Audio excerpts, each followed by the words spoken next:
Wali Kota Palembang Harnojoyo kembali melaksanakan safari subuh, kali ini bertempat di Masjid Baitul Mutakin, Kriya Revari Indah, Kelurahan Talang Kelapa, Kecamatan Alang-Alang Lebar. Dan dalam safari subuh ini dipadati oleh jemaah masjid. Menurut Harnojoyo, Wali Kota Palembang mengungkapkan, safari subuh merupakan program pemerintah Kota Palembang yang dilakukan serentak di seluruh kecamatan di wilayah Kota Palembang, dan mengajak semua masyarakat untuk selalu menjaga kebersihan dan melakukan gotong royong setelah melaksanakan sholat subuh berjamaah. Dengan melakukan kegiatan gotong royong ini, setidaknya dapat menghemat anggaran Pemkot Palembang sebesar 500 juta rupiah setiap bulannya. Serta dengan rutinnya ia melaksanakan safari subuh, setidaknya dapat mendengarkan serta memberikan solusi dan melakukan tindakan untuk mengatasi hal tersebut.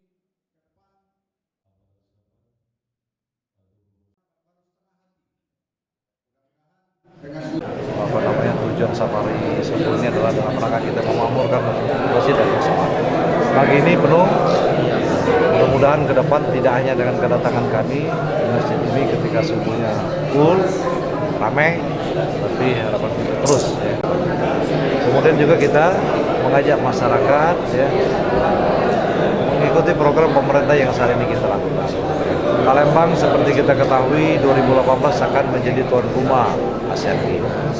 Itu sebagai kota yang menyelenggarakan Asian Games, kami mengajak masyarakat semua bersama-sama kita rapikan Palembang ini, kita bersihkan Palembang ini melalui program gotong royong sehingga tamu-tamu kita nanti datang ke Palembang ini merasa senang, merasa nyaman.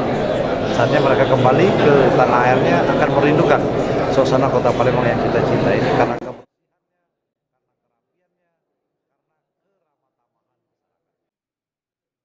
Dalam kesempatan ini juga, Wali Kota Palembang memberikan santunan kepada anak yatim dan dana pembangunan masjid.